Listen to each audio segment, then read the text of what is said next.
On we go, and the New York Giants on the clock at 20, having traded back from 11, and you would imagine they would do something to fortify their offense, as they really struggled last year, again, second to last in yards and in points, and tied for last in receiving touchdowns. And whether it's fair or not, their quarterback Daniel Jones, in the eyes of many, is in a make or break kind of year. By the way, their general manager Dave Gettleman trading back for the first time in his career as a GM. But Mel, what direction are we looking for the Giants here? Well, the offensive line with Andrew Thomas, the left tackle, was a key. He's got to be a lot better. They think he will. You think about new offensive line coach, you think about Solder or Peart at right tackle. That group has to be better. I think about the defense, and I look at that pass rush from the outside.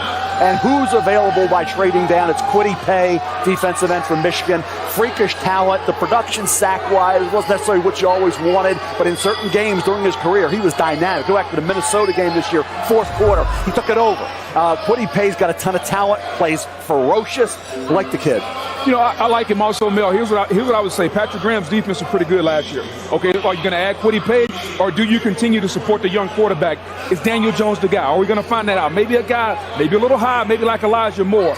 Add some weaponry on that offense. They need a playmaker on the offensive side of the football to go with Daniel Jones. Saquon Barkley coming back. Maybe you go Elijah Moore here. But look, they paid Kenny Golladay. Okay, they've added some weaponry on that side of the ball. If you draft another offensive lineman, then you're pretty much saying we still haven't gotten it right, despite all the assets that we've already committed to that side of the football. On the defensive side, Mel, I'm with you. They need a pass rusher. This is a team that can go between a 3-4 and a 4-3-2. They can take a hybrid type of guy. They can take a guy who can put his hand down or stand up. Honestly, see, Kwity Paye has struggled with simply because I think of all the pass rushers, he's the guy who shows the least. He has a lot of athletic ability. He's kind of like Jason Owe, right? So if you're taking a guy, if you're looking for a guy who's a project, from an athletic standpoint, I don't know, maybe Jason Owe, it's still too high for him out of Penn State to go here, but that's the kind of guy I'm looking for in a Patrick Graham type of offense, type of defense. Someone like that who has this unique 4.3, 4.4 speed at 250 pounds. This is an interesting pick for them. It really is, because they need an impact player.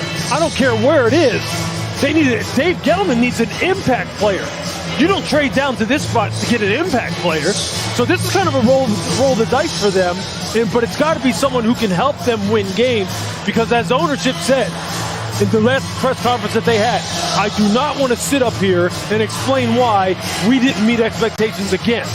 So you better hit on this pick, whoever it is.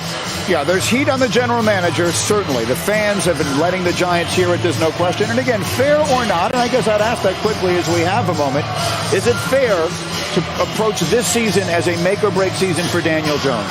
Well, yeah, Green, I think it's fair, because we've seen young quarterbacks are getting judged sooner and sooner because teams want to take advantage of their rookie contract. They're going to have to make a decision on Daniel Jones at some point. So fair or not, it's here, and you want to surround him with the right weapons to make sure you can fairly judge him. We have quite a few Giant fans that are here, as you can tell. You see them on our shots, and they are celebrating, and they are waiting, and they won't have to wait much longer. Here comes Roger Goodell. He has made his way towards the podium, and we will get the Giants pick here momentarily. The fan is in the easy chair. The New York Jets have been active tonight. They've made 2 picks already, and now the Giants, who traded back from 11 to 20 on the clock, and they will make their selection. Here comes the commissioner with the announcement. With the 20th pick in the 2021 NFL Draft, the New York Giants select Kadarius Toney, wide receiver, Florida. So they do go offense. They do go offense to fortify that side of the ball. Kadarius Toney caught 70 balls, produced 11 touchdowns last year. And Booger, his coach Dan Mullen, look at the celebration. Look at that moment for Kadarius Toney and his family. Again, another reminder. This night is about the NFL and the way it affects the teams. It's also the wildest dreams of all of these young men and their families coming true. Congratulations to Kadarius Toney. Anyway, Booger, I had Dan Mullen, his coach from college, on my radio show, and he said somehow every time we got him the ball, he wound up in the end zone. That seems like a good character trait. Well, he's just a playmaker. We talked about it. The New York Giants need to add a playmaker on the offense. I get it. Kenny Galladay's coming over. But can you get a guy that has home run hitting potential? When I get you the ball anywhere on the field, you can make a play. We saw Kadarius Toney from the slot. We saw him run reverses. We saw him run jet sweeps. We saw his contact balance. When you give him the football, it takes several people to bring him down. There is 6 guys from South Carolina, and they couldn't bring him down. Playmaker. May not be the best wide receiver. Elijah Moore was probably a little bit better, Mel. But here's what you have with Toney. He is the essential guy with the speed and space game in the NFL now.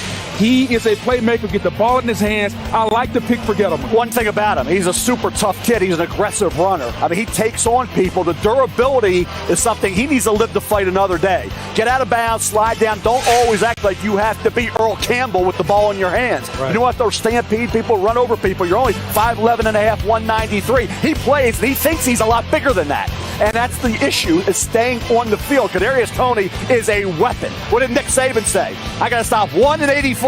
That was Toney and Kyle Pitts. And now you add him to basically a receiving core with Kenny Galladay and what they had. They just got to catch the football. This kid does have really good hands, and he will play through pain. I just hope he can stay fully healthy and be 100% for a long NFL season. Lewis, let me run through the names here. They have Saquon Barkley, Kenny Galladay, Darius Slayton, Sterling Shepard, Kadarius Toney, Evan Engram, and Kyle Rudolph. They certainly have a lot of weapons now with the Giants. The Giants now are scheduled to have double picks in rounds 1, 3, and 4 next year in a draft where a lot of teams are coveting picks, but they still need some pass rush help tonight, Greeny.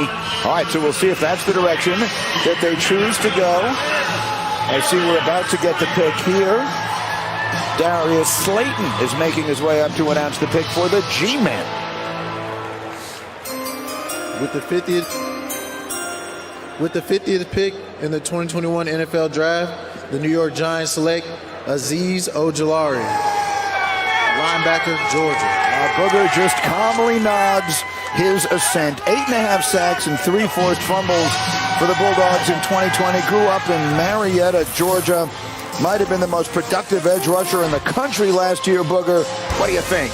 Well, Green, I think he fits perfectly in Patrick Graham's defense. I think he's the best pass rusher in this draft from a get-off, finish, move standpoint. Look at the get-off, Green. It's really simple. Can you close to the offensive tackle in the first couple steps, then the move? Do you have the move to get by the tackle? Then the most important thing, to finish. No one in this draft has a better get-off, move, finish than Ojulari. He's a playmaker, a guy. You can line him up as a 3-4 outside linebacker, or you can put him on the open side as a 4-3 end. Greeny, he can bend. Look at him, the ankle bend, the knee bend, the hip bend. He's the total package. Some people were worried about the knee injury. I get it, Mel. But as a 3-4 outside linebacker, a playmaker, rush, you can even drop him in the coverage. I think he's the best pass rusher in this draft, and I think they got a steal where they got him in round 2. Yeah, you think about the sack total, 8.5, 6.5 sacks the last 6 games. So he really came on strong at 6'2 and a quarter, 249 pounds, ran 4.62. Strong kid, motivated kid. You mentioned it. He can drop and cover. Yes. He can play with his hand on the ground. He can play in space. Azeez Ojulari only dropped to the second round because of what concerns about the knee. And that was a high school injury. Well, I can tell you this. They need him to produce because they were last in pass rush win rate last year, and they need some juice off the edge. But Patrick Graham is a heck of a defensive coordinator. Yes. A heck of a defensive coordinator. He had that team playing very well in the latter part of the season, and quite honestly, at different parts throughout the entire season.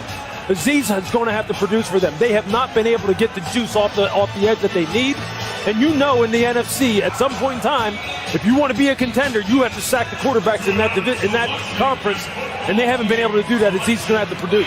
That pick is a steal. Our predictor says there was only a 14% chance that he would still be available at pick number 50. So the Giants get their man. The first pick in the 2021 NFL Draft, the New York Giants select Aaron Robinson, defensive back, UCF. There's your guy, Booger, from the same high school as Jerry Jeudy and Jason Pierre-Paul. Love him. You talk about a guy that can play inside in the slot. Physical guy. Anytime you're going to play inside in the nickel position, you got to be physical. You got to have great hips, great feet to be able to mirror inside. And the thing I love about him, not only will he hit you, he will strike you. Not afraid of contact. Find guys there like that on the inside, not afraid of contact. You can blitz them. Reminds me a lot of Rondé Barber, who we had down in Tampa. physical in the run game, can cover in the pass game. You can put him against tight ends, slot receivers, but also bring him on blitzes and make plays in the backfield. Guy's career at Alabama. So you think about it, when he came to UCF, he really, Tay Gowan opted out. Tay Gowan's another UCF corner that will be drafted within the next round or two. We saw Richie Grant come off the board in round 2. So this UCF secondary supplying the NFL with an awful lot of talent. Grant went to Atlanta, 40th pick over. Like I said, Tay Gowan has the length as well to be a pretty good cornerback in the National Football League. And Aaron Robinson, what a job he did down there for the Golden Knights. Jabril Cox can certainly Think do about that. what they've done now at Dallas. I mean, you got Micah Parsons and Jabril Cox. Throw in Kelvin Joseph. You've got the defensive tackle, defensive end, another cornerback, and Nashawn Wright that they've already drafted. Late in the third round at pick 99. So this team is loading up on the defensive side. And Kelvin Joseph, highly talented. If they can harness that talent, he's got elite athleticism. The Giants just made a pick, number 116 overall, and they go to the FCS level and get Elerson Smith from Northern Iowa. Look, their general manager, Dave Gettleman, is trying to address their pass rush situation and get these hybrid type of guys who can rush off the edge, and Elerson Smith is just that. 6'7", 252 pounds, a guy who has a 42-inch vertical jump, and when you watch him at Northern Iowa, he's a guy who you want to keep him out on the edges, so in their defense in New York, they're going to put him at the 3-4 defensive, 3-4 outside linebacker, and then in sub do exactly what you see here on the screen. A guy who can get off the ball with tremendous get off. He jumps the snap better than anybody, and he's around the edge in a hurry. Real good hand use, real good quarterback awareness in the pocket. There you saw he stopped his rush, retraced his steps, spun back inside. This Iowa State game, he went to work in this game, man. He was getting off the ball and terrorizing this quarterback. When you combine him with Azeez Ojulari as two young guys who they can get off the edge now, the Giants have some people to work with. They have some people to work with. They have to produce now in terms of wins up there in New York. I haven't always agreed with Dave Gettleman in terms of his draft picks, but he's doing a heck of a job this year. I mean, Kadarius Toney, after the trade back to get additional picks, Azeez Ojulari, where they got him a value pick in the second, Aaron Robinson at corner, and now with Elerson Smith. They've kind of nailed it. Yeah, Lewis referenced that Iowa State game. He said, wow, who is this guy? Yeah. It's in Ames. He's got 5-6 tackles. He's got a forced fumble. He's got a couple sacks, 3 tackles for loss. That, I think, got scouts' attention. No question. And I think here's a kid, a developmental pass rusher. Not a bad pick here. Yep. And, in practice at Northern Iowa, he went against Spencer Brown, who was a pick of the Buffalo Bills last night. And, by the way, just as an aside before we continue with the Giants, if you don't think that Spencer Brown is serious about endearing himself to the Bills fans, just have a look at your social media accounts, search it, and you'll see something that's going to make him very popular there with the fans there. Has to do with a table and a big-time jump. That kind of jump, they also went at each other in practice, oftentimes a little bit of a nasty disposition. How can that help even at that level for a guy like Elerson Smith coming into the league? He's faced a guy who's at that level of NFL-type player. Yeah, it'll help you with your confidence right off the bat. Because, look, if you're beating him in practice, you may not sit there and rub it in his face because that's your teammate. But at the same time, you go back to your dorm room or your apartment and you go, I've got the goods. I got the goods, and now when I get to the next level, I'm just going to use some of the same things that got me here to continue to propel me. This kid can rush the passer. Yeah. Elerson Smith is a guy who Giants fans should be excited about. Both of the New York franchises making some headway that they hope will help them. And the Giants certainly showed some improvement last year under Joe Judge as they get things started. 196 pick went to the Giants, and Gary Brightwell out of Arizona as the Giants pick up a little running back depth. Big back, raised 6 foot, about 220 pounds. He had a season high 132 all-purpose yards against Tuipulotu Hufanga, that USC Trojan defense in their opener. 117 rushing yards against Colorado. Brightwell runs hard. He can put together multiple cuts as well. He has no problem lowering the pad level, delivering a blow at the end of those runs, as Lewis has finished those runs. Doesn't bring much to the table in the passing game as a receiver or a blocker. Forget that size. He's got to be that final line of defense. He's got to improve in that area. But as a pure power runner, Gary Brightwell can get the job done. Brightwell going to the Giants. We're hopeful to have their lead running back, Saquon Barkley, back and healthy by the time the season starts. Giants still doing some work. We talked to Dave Gettleman a little bit earlier in this coverage of day 3 of the NFL draft. The Giants also looking to the secondary and taking Rodarius Williams, a cornerback from Oklahoma State. Thought he might go a little earlier, Race. He has the kind of length, 6 foot tall. Corners are not out there all the time in this particular point in the draft. Who had the kind of career that Rodarius Williams had in covers. Did a good job blanketing receivers. His cover skills, his instincts to finish plays down the field was pretty good. The thing about a guy like Rodarius Williams with that kind of size, the physical attributes, the fact that you would like to see when you had that kind of talent, more big plays, more impact plays, and that deep patrol pushed him down the draft board just a bit. But he isn't afraid to come up. He has the willing tackler to get into that backfield and make a tackle on a running back. He obviously isn't going to give up many yards after the catch. He will support there and tackle. Coverage ability, though, like I say, those impact big plays were lacking. Rodarius Williams, to me, played in some games sounded like a 3rd or 4th round pick. He lasted a late round. You get a long corner who had some really good, impressive performances with the Cowboys.